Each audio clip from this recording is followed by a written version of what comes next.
नमस्कार, हमारा नाम है समरीन और आपने देखना शुरू कर दिया है लाइव सिटीज। मेल गेज, जी हाँ, इस मेल गेज से लड़कियां अच्छी तरीके से वाकिफ हैं। आए दिन लड़कियां इस घूरने का शिकार होती ही रहती हैं। देखिए, कई बार लड़कियों को मालूम नहीं होता है कि उनका हक और अधिकार क्या कुछ है। लेकिन आज हम आपको बता दें कि क्या आप जानते हैं कि अगर आपने भी किसी लड़की को 14 सेकंड से ज्यादा घूरा तो आपने अपराध किया है और आपको बड़ी सजा भी मिल सकती है। जी हाँ, तो आज हम इसी की चर्चा करेंगे और हमारे साथ लॉ जजेस गुरु आलोक कुमार रंजन जी हैं। आपको बता दें कि आलोक कुमार रंजन जी एम्बिशन लॉ इंस्टीट्यूट के फाउंडर हैं और इनका खुद का जो इंस्टीट्यूट है वो जीटीवी नगर और मुखर्जी नगर में भी चलता है। तो हमारे साथ हैं आलोक कुमार रंजन जी। तो आलोक जी, जैसा कि मैंने कहा कि लड़कियों को घूरना, अगर 14 सेकंड से भी ज्यादा आप घूरते हैं तो आपने बड़ा अपराध किया है। क्या वाकई में ऐसा है? बिल्कुल है। ये बुरी मानसिकता का परिचायक है। भाई, किसी की जो है प्राइवेसी है, किसी का अपना अस्मिता है, तो आप उसको कहीं भी जो है किसी प्रकार से छीने नहीं करेंगे। और महिलाओं को तो विशेष अधिकार विधि में प्राप्त है।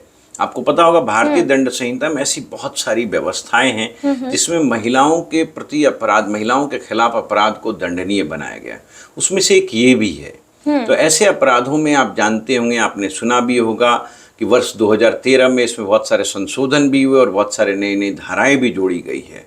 आपको उसके तहत जो है दंडित किया जा सकता है, अन्य भी धाराओं में दंडित किया जा सकता है।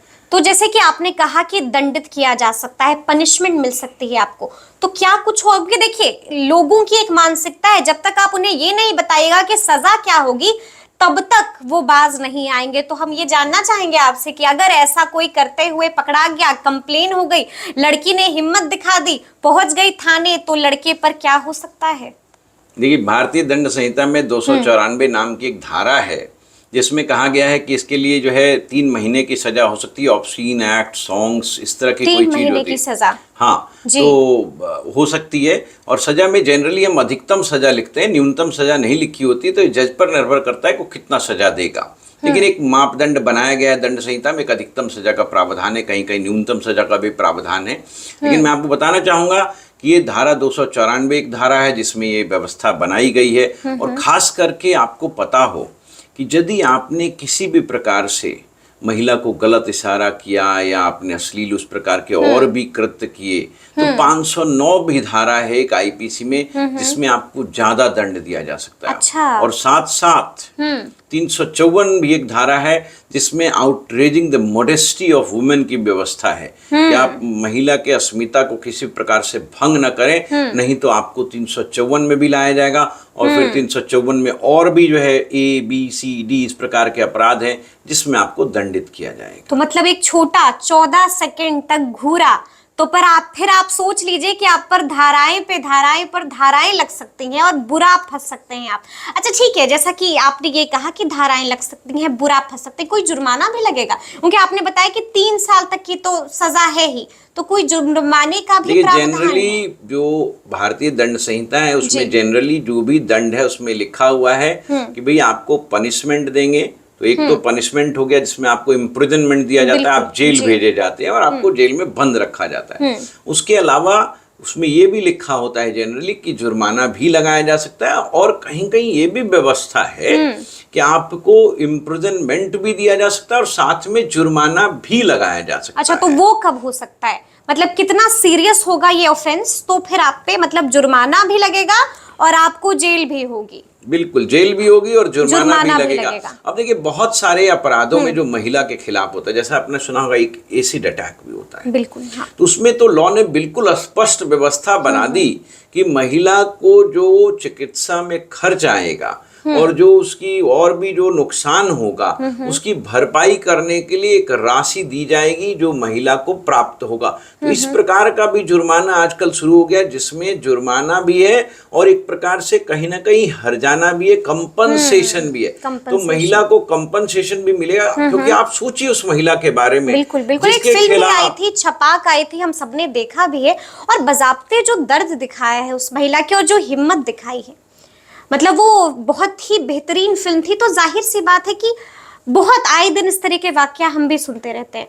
तो जैसा कि हम बता रहे थे, लेकिन देखिए ऐसा भी होता है हमारे मुल्क में, ऐसा भी होता है कि कई बार लड़कियां भी गलत इस्तेमाल कर देती हैं कानून का। तो जैसा कि मैंने बताया कि 14 सेकंड वाली बात में आप लड़कों को घेर सकती हैं, फंस सकते हैं, वो बुरे फंस सकते हैं, लेकिन कई बार लड़कियां गलत करके इसका गलत इस्तेमाल कर देती हैं। तो वैसे केस में हम ये भी आपको बताएंगे कि लड़के कैसे बच सकते हैं। देखिए ऐसा है कि हर चीजों का यूज और मिसयूज दोनों होता है जी। तो यदि लॉ हमने महिलाओं के प्रोटेक्शन के लिए बनाया है तो कभी कभी उसका मिसयूज भी होता है। देखिए सिस्टम का काम है, न्यायाधीशों का कर्तव्य है, पुलिस का कर्तव्य है को बाइफरकेट करे। मैं आपको बताऊं, एक इसी प्रकार की घटना हमारे एक लॉ में आती है जिसमें एक जज कहता है कि चूंकि हम ये बाइफरकेट नहीं कर पाएंगे कि सच क्या है और झूठ क्या है, इसलिए मैं किसी भी परिस्थिति में इसमें कोई रिलीफ नहीं दूंगा।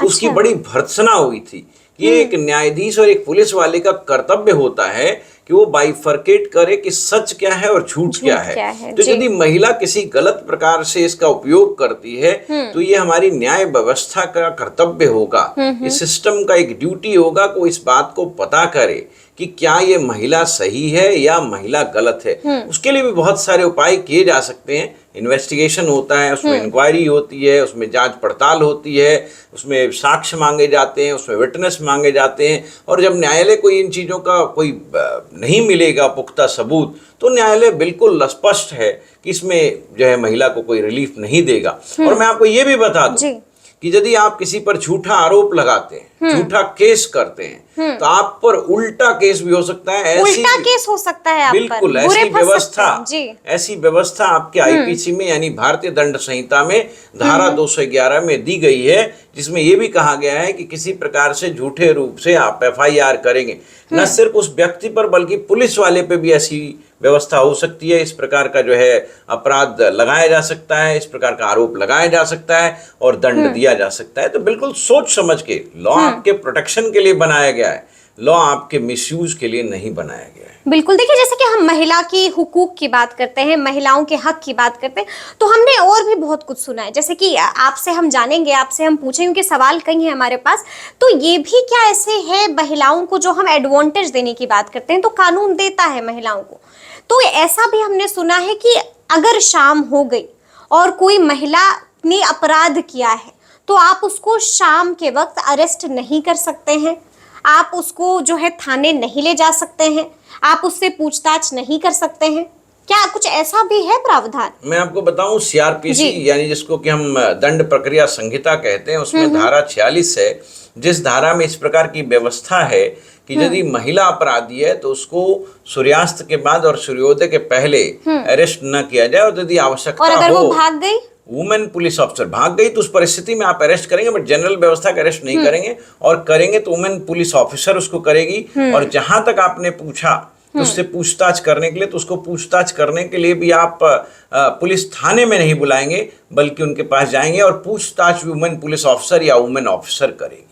मतलब कि कानून ने महिलाओं के हक और हुकूक के लिए कई सारे प्रावधान दिए हैं, कई सारी चीजें हैं जो आप नहीं जानते हैं, जिससे आप बेखबर हैं। तो हमारी कोशिश यही है कि तमाम चीजों को इसी तरह से आपके लिए डिकोड करते जाएं। तो अगर आपके भी कोई सवाल हैं तो हमें कमेंट करके जरूर बताइएगा, और अगली बार हम आलोक जी से जरूर आपके सवाल भी पूछेंगे।